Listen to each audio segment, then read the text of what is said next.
Look at this healthy crop of rice. I will have more than 1,300 pounds of rice per quarter acre. It was grown without chemical fertilizer, pesticides, or agricultural machinery. I stopped using those things more than 30 years ago. All I've done is sow the seeds and spread straw. Nature has done the rest.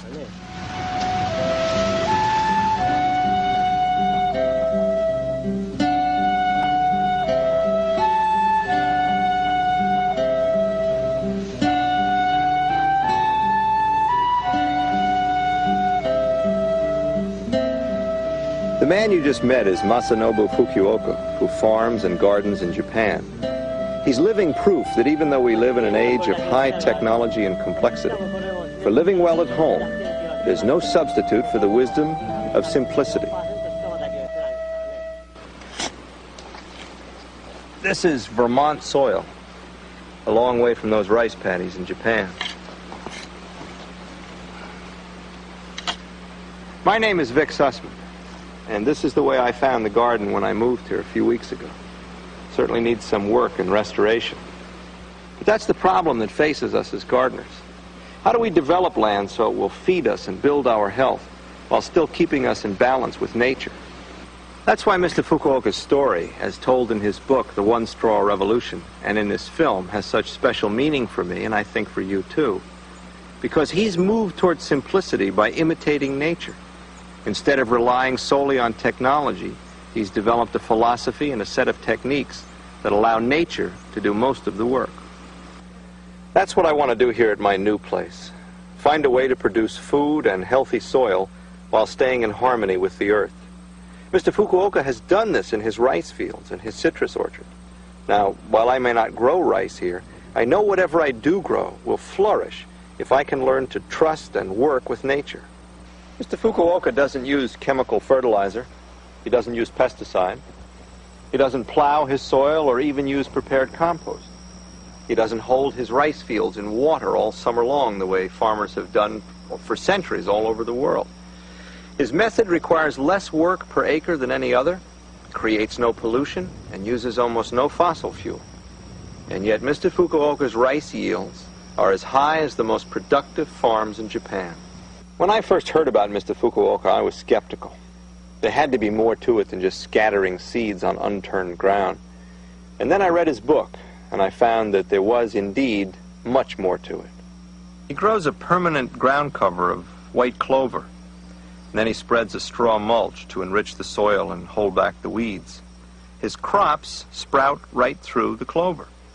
But instead of just telling you about these ideas, let's go back now to Japan to visit with Masanobu Fukuoka. Mr. Fukuoka's farm is near the hillsides overlooking Matsuyama Bay in southern Japan.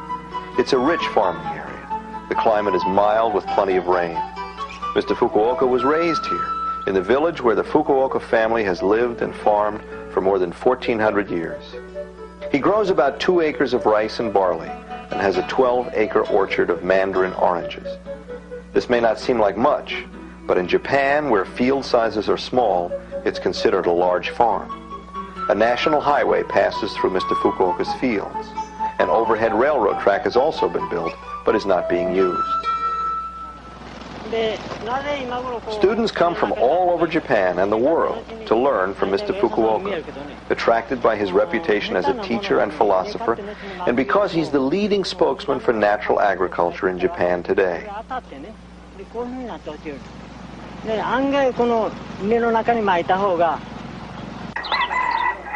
The students live in mud-walled huts in Mr. Fukuoka's orchard.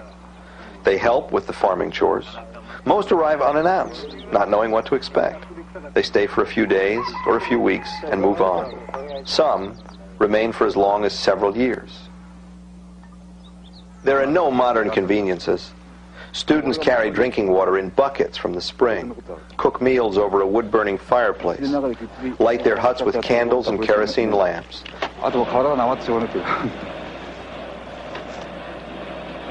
They live entirely on food they grow themselves or gather nearby. Wild herbs, vegetables, and fruit, fish from streams and ponds. They work hard from early morning each day. Their jobs vary with the season and the weather.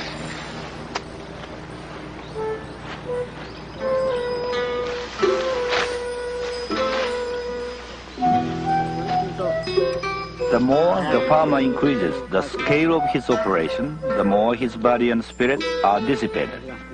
He falls away from a spiritually satisfying life. A life of small-scale farming may appear to be primitive, but it allows me to study the great way. I believe that if one deeply understands the everyday world in which one lives, the greatest of worlds will be revealed.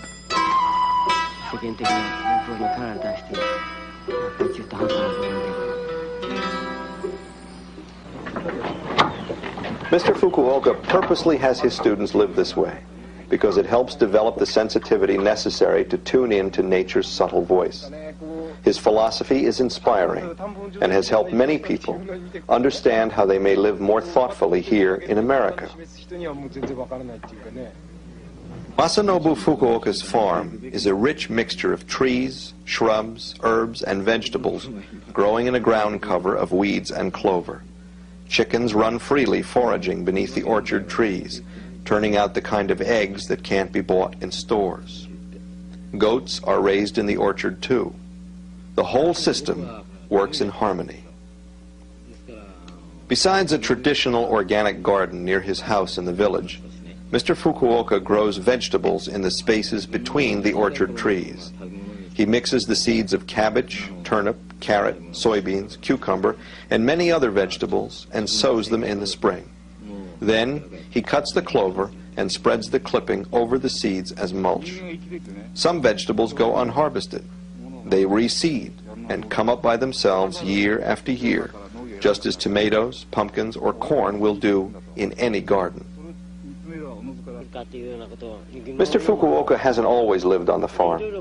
As a young man, he left his village home to be trained as a microbiologist. He worked in a laboratory in Yokohama as an agricultural customs inspector. Then, when he was 25 years old, Mr. Fukuoka had a flash of insight. He suddenly realized the perfect balance and abundance of nature.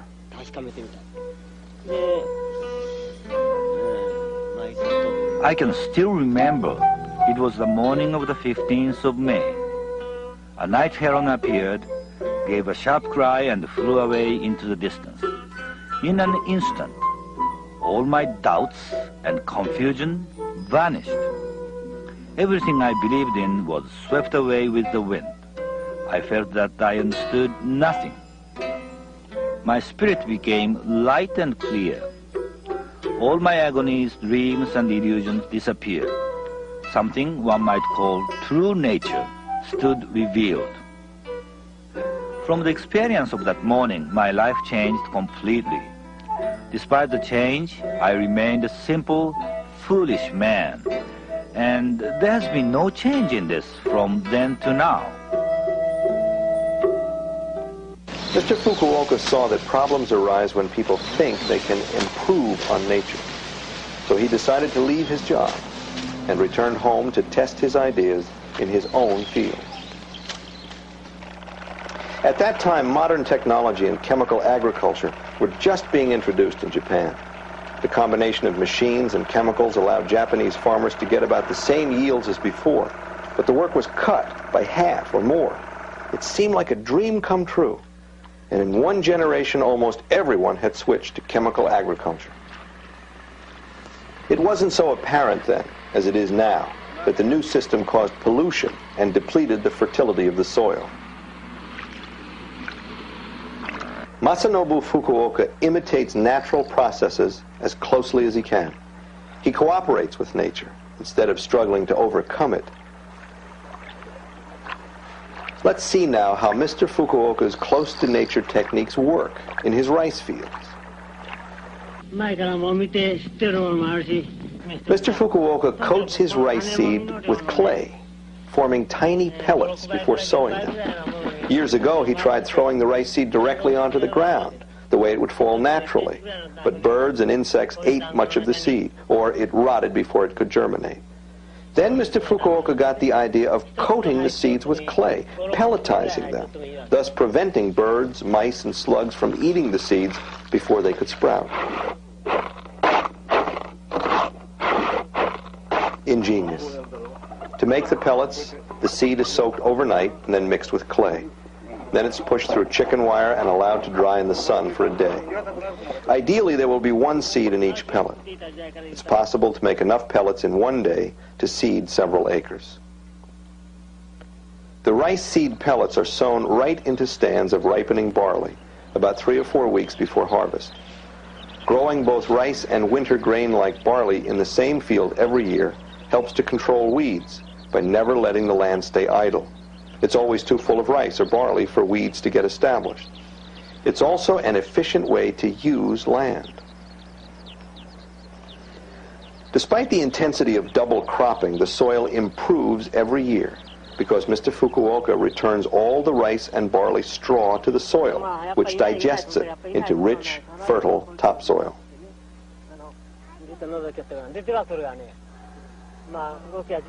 The rice seed sprouts from the pellets about 25 days after sowing, just as the barley is mature and ready for harvest.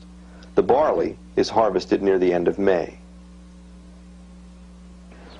The rice seedlings are trampled by the feet of the harvesters, but soon recover.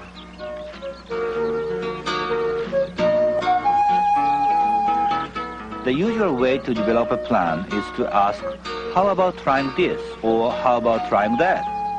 But that approach only makes the farmer busier. My way was opposite. I was aiming at the pleasant, natural way of farming, which makes the work easier instead of harder. How about not doing this? How about not doing that? That was my way of thinking. I finally reached the conclusion that there was no need to plow, no need to apply fertilizer, no need to use insecticides. In fact, there are few agricultural practices that are necessary at all.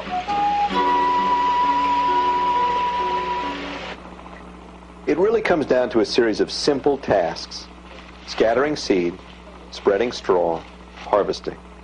But it's taken him more than 30 years to reach this simplicity. Mr. Fukuoka's neighbors also plant barley using modern techniques. After harvesting their barley by machine, they burn the barley straw in the fields. To them, the straw is a nuisance because it gets caught in the machinery when they plow the field for rice. Mr. Fukuoka considers his barley straw a resource. He harvests all of it. After the grain is threshed, the straw is spread over the field as a mulch to keep weeds down and to return fertility to the soil. He's found that it works best if the straw is scattered every which way, just as it would have fallen to the ground naturally. The decaying straw also makes a good germination bed for the rice. Mulching is a most valuable technique for gardeners everywhere. It insulates the soil against extremes of hot and cold, conserves water, reduces weed growth, and ultimately decays into humus. When it's time for the neighbors to plant rice, they grow rice seedlings in a starter bed, then transplant them to the main field. They keep their paddies flooded all season long to help keep weeds in check. But these steps are eliminated in Mr. Fukuoka's straw-mulched field, which you see in the foreground. Mr. Fukuoka also floods his rice fields, but only for a week or 10 days. This weakens the weeds and clover and allows the rice to sprout through. The idea is only to discourage the weeds, not eliminate them, since they are habitat for beneficial insects. If the clover were not set back right now, it would become strong enough to compete with the rice.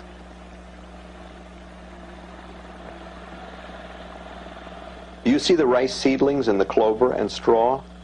Once the water is drained, the clover recovers, but only after the rice has become strongly established.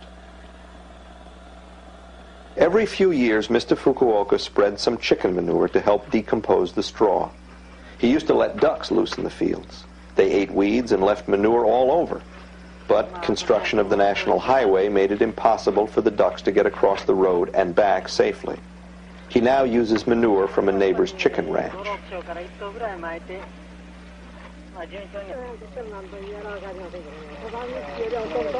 A lot of people come to visit Mr. Fukuoka's farm. Lately, scientists and agricultural experts have been among them. But these specialists usually see only from the point of view of their own expertise, and few grasp the deeper meaning of Mr. Fukuoka's methods, his close-to-nature philosophy. It is now midsummer, and the neighbor's rice is growing in neat rows. Weeds have been eliminated by herbicides. In August, Mr. Fukuoka pulls a rice plant from his field and one from a neighbor's paddy. The roots of the rice plants grown in the herbicide-treated flooded paddy, shown on the right, are rotten and black by midsummer. The roots of the rice from Mr. Fukuoka's field, on the left, are still healthy and growing strongly. Mr. Fukuoka is probably the only farmer in Japan who doesn't grow rice in a flooded field all summer.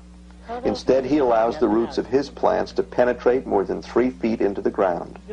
As they grow, they bring up minerals from the subsoil. When they decay, they enrich his land with nutrients and organic matter. To control leafhoppers and other troublesome insects, most Japanese farmers spray a strong pesticide 2 or 3 times during the growing season. This poison also kills beneficial insects, to say nothing of the danger for the farmer.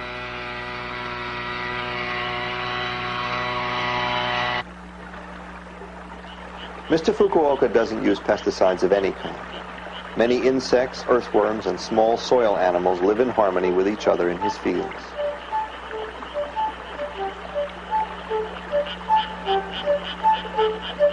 Make your way carefully through these fields. Insects, spiders, frogs, and dragonflies are everywhere. Moles and earthworms live under the ground. This is a balanced rice field ecosystem. Insect and plant communities live in harmony. Often, a plant or insect disease invades this valley. My crops are completely unaffected.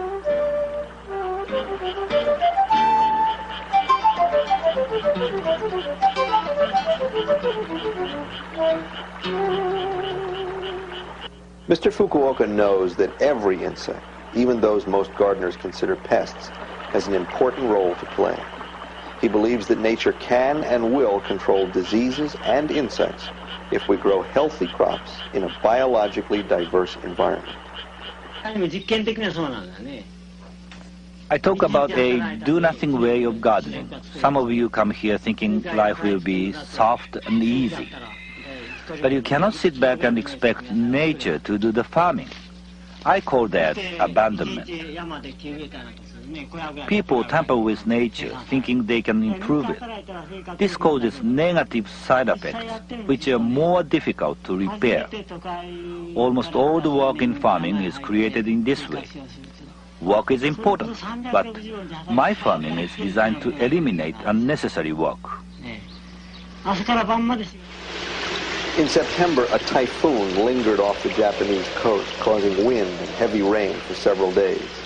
Mr. Fukuoka went to the fields to see how his rice was doing.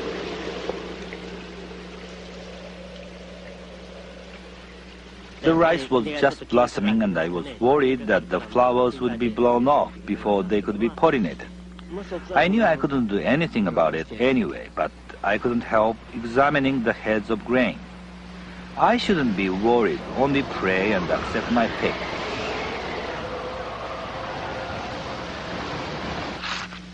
Human beings can never hope to understand nature, but my analytical mind still tries. I try to garden as closely as I can to nature. My techniques are still evolving. I try to achieve a pure state of mind, and yet at 65 years, I still have many imperfections. Clover seed is broadcast in the fields about 3 weeks before the rice harvest. The clover seeds are so small that you only need a few handfuls for a quarter acre. The barley seed is also broadcast among the ripening rice plants about 3 weeks before the harvest. The barley seed can be seen among the straw and clover. The rice grown with chemical fertilizer in the typical paddy grows tall but topples easily late in the season. Mr. Fukuoka's rice plants don't grow as tall as those grown with chemicals, so more energy is available for seed production. The neighbor's rice has about 125 grains in each head. Mr. Fukuoka's rice has 225 to 250 grains in each head. His yield is about 1,300 pounds per quarter acre, comparable to the yields of modern commercial agriculture. The rice harvest season is a joyous time.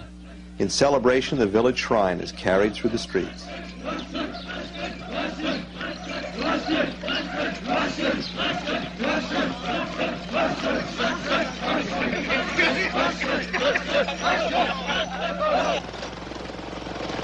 Most of the farmers in the area harvest their rice with modern machines.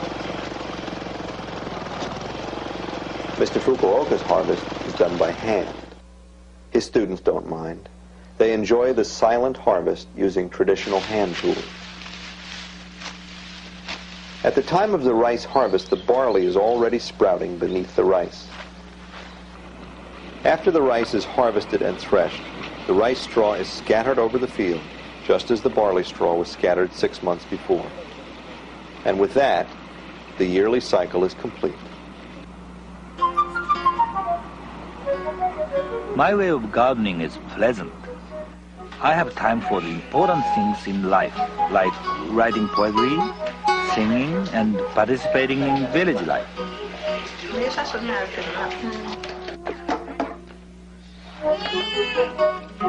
I have lived in this village nearly all my life. My wife and I raised 5 children here. We enjoy the company of our neighbors and the richness of our lives.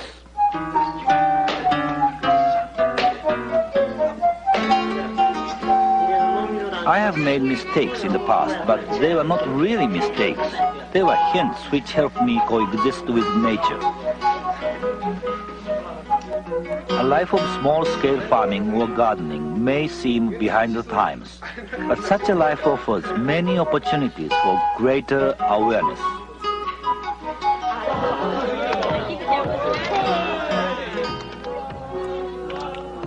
It doesn't matter how the harvest will come out. Just sow seeds and care tenderly for plants and soil. You'll have joy. The ultimate goal of farming is not the growing of crops, but the cultivation and perfection of human beings.